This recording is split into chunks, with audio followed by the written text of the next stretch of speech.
22, verse 3. Then entered Satan unto Judas, surnamed Iscariot, being of the number of the 12, and he went his way and commanded and communed with the chief priests and captains, how he might betray him, unto them.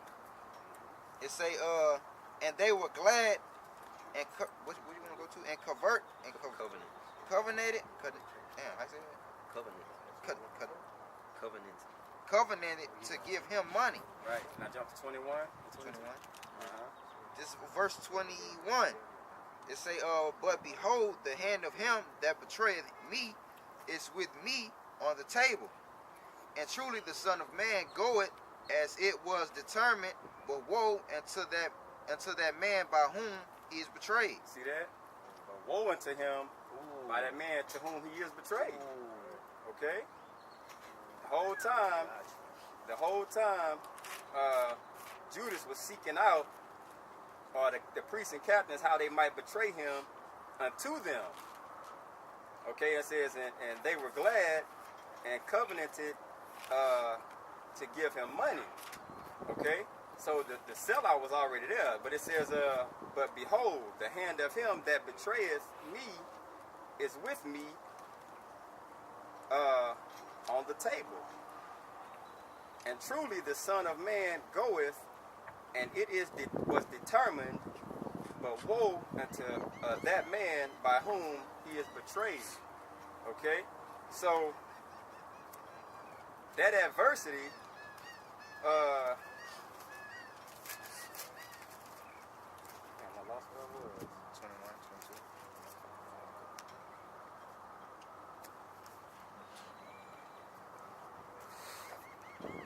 Yeah, I get my words. Y'all precept too? Yeah. Oh, you got something. Yeah, I got a pre. This Hebrews chapter 6, verse 4. It says, for it is impossible for those who were once enlightened and have tasted of the heavenly gift and were made partakers of the Holy Spirit and have tasted the good word of the Most High and the powers of the world to come, if they shall fall away, to renew them again unto repentance, seeing they crucified to themselves the Son of the Most High afresh and put him to an open shame. And that's a prime example. Yeah. Alright, when he just basically betrayed him. Alright, this is saying that it is impossible for you to basically to regain all that after you done betrayed him. Alright, you're not gonna receive salvation if you receive that chip. Because why? That's you taking on that mark and taking on the philosophies of Esau, even basically saying that this is my God, this is who I'm gonna run to by taking that chip. You basically putting Yahweh shot to open shame. Right. Because you knew what you wasn't supposed to not do. So you basically, what I was going into was, by you being a living sacrifice, you have to realize also, bro, that it's gonna have people that's gonna come against you.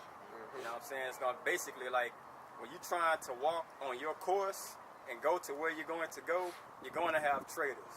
You know what I'm saying? You're gonna have people that's like trying to block you from walking down the road you're supposed to walk on. Okay, and that's what, when Yahweh Shai had his mindset to walk towards what was righteous, you know what I'm saying? Somebody that was right amongst them, bro. Somebody that was right amongst them went forth and sold them out. You know what I'm saying? Get Job 2 and 9. But it says, as it was determined. It was determined.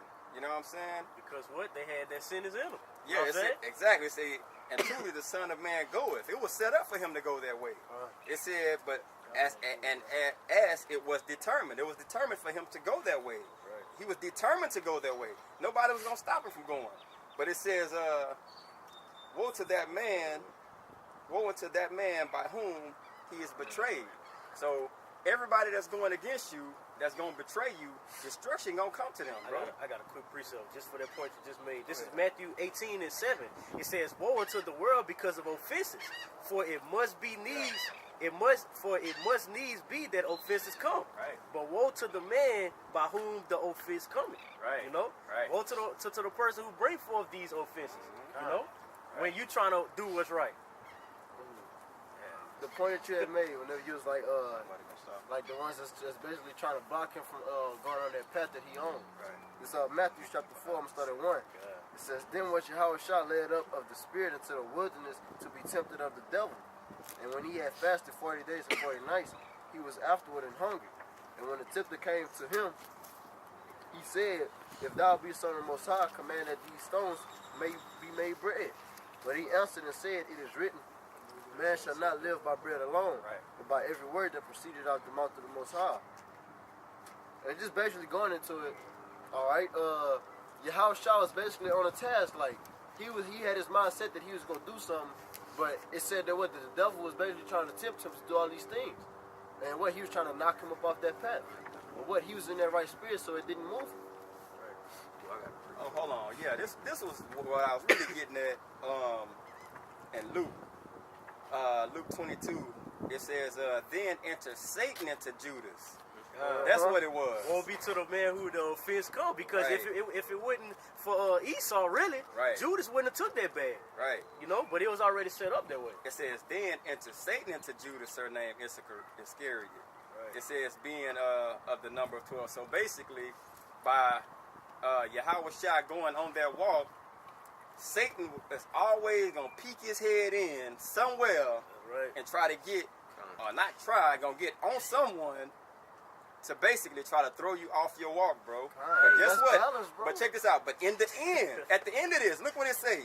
It say, but woe unto that man by whom he is betrayed. Bro. So whoever Satan get on, that's why, hey, bro, that's why you always stay in the spirit.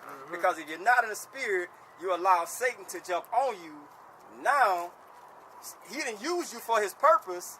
And then when he jump off of you, you still stuck there looking like with shit on your face. You know what I'm saying? He's like, fuck, you done fucked up thinking, oh shit, what the fuck have I done? The spirit, that demon already took the fuck off. Now you gotta basically answer for the shit that the demon done done. And that's how I use women, bro. Hey, bro, I was just about to say that, bro. Salakia. Adam and Eve. Right. Crept this way in, and he used them. Now, guess what? Woe into the world. Right. You know, through her we all died, but woe into who the offense came from, which is Esau. Yeah, but and Satan ultimately. And Eve too. Because it said even childbearing, and it's gonna be your your husband gonna rule over you, or whatever. You know what I'm saying? But that was the curse. That was her curse. Bro. You know what I'm saying? And that's who the offense came from. But we all got affected by it. Hey, you know what I'm saying? Let me read this one more time, bro. Hey, Matthew 18:7. It says, "Woe unto the world because of offenses, for it must needs be that offenses come." Because what? It's determined. You know, it's determined for us to have this walk that we're going through. So because this walk was determined for us, that we have to have that falling away. You know, it was already set up that we was gonna go through these offenses. But it says, but woe, meaning destruction to the man by whom the offense come. You know, by whom the offense coming, meaning it's definite destruction ultimately to Esau. You know, but the spiritual demon Satan plays a role in this too, because the Lord have also gave Satan that little bit of power that he have, you know, to have those demons come and play up on your mind, you know. But ultimately, the physical end is gonna come out back on Esau, because that's who it stems from. Esau pushes the agenda in this place, you know. He tells your wife. Esau tells your wife the same account with Adam and Eve. Esau tells your wife it's good for you to do this. She your wife? She's supposed to go to where you want her, you know. And why the scripture in Ecclesiasticus or Sirach tells you, hey, if she don't go where you have her go, you can cut her off, you know. But woe to the man where the offenses come, you know. Like going to say Esau. Esau tell your woman to get you the fuck out the household. That's right. You know? That's right. And ultimately, hey, he gonna get his little payback. You know, he gonna get his payback for that. Y'all brothers say something? Yeah, I had some, not to backtrack, but just going back into Satan basically trying to, you feel me, throw you off your game. This is Luke chapter 22, verse 31. It says, and the Most High says, Simon, Simon, behold, Satan have desired to have you, that he may sift you as wheat. And you go into that word sift, it goes back to the word siniazo, and it means by inward agitation to try one's faith to the verge of overthrow. So shit, basically, Satan, he's gonna attempt to try and overthrow your faith, man. You know, in a few words. That's right. Hey, he even with Yahushua. You know, Yahushua conquered everything. You know, Yahushua conquered sin. You know, he overcame not falling towards the flesh. You know, he did everything full flesh how it was supposed to be done. You know, and what Satan knew that, but guess what? Satan got pride, bro. Satan is a prideful creation. You know, that's why when you bring out this account that we're about to get into, hey, he even told the Most High, I could have him curse you to your face. You know, because what is some type of power there. You know, and ultimately he was set up to tap into the minds, to make you basically throw those lustful desires your way. Hey, grab me James 6. You know, right away. you got it. This Job chapter 2, I'm starting 1. It says again, there was a day when the sons of the Most High came to present themselves before the Lord, and Satan came also among them to present himself before the Lord. Right. So this let you know that Satan he works for the Most High. He works for the Most High. It says, and the Lord said unto Satan, from thence comest thou? And Satan answered the Lord and said, from going to and fro in the earth, and from walking up and down in it. You had brought that out. We was talking about that last night. You feel me? Like him going to and fro on the cross. That's right. You know? Yeah, Satan always looking to do some shit. He always working. He looking because the men of the Lord is a spectacle. Satan not worrying about 2/3 out here. They already got him. He already got him. He already got him. He not worrying about what they got going on. You know. The apostles last that was what made a spectacle. These are going to be the ones, like the brother brought out. These are going to be the ones that's turned away from that evil. You know. It says, and the Lord said unto Satan, hast thou considered my servant Job, that there is none like him? Have you looked upon him? Because what? That basically shows you that he was like unto the one that was going to be a spectacle. You know. Have you looked upon his ways? Do you not see how he's a man of meat? You know, if you walking from 2 and 4 to see I was people, just finna say that you went to and fro. You ain't trying my mans. Why you ain't trying my mans right here? You know, because what? If he was looking for somebody, that goes to show you what he ain't found nobody. He ain't found nobody to fuck with.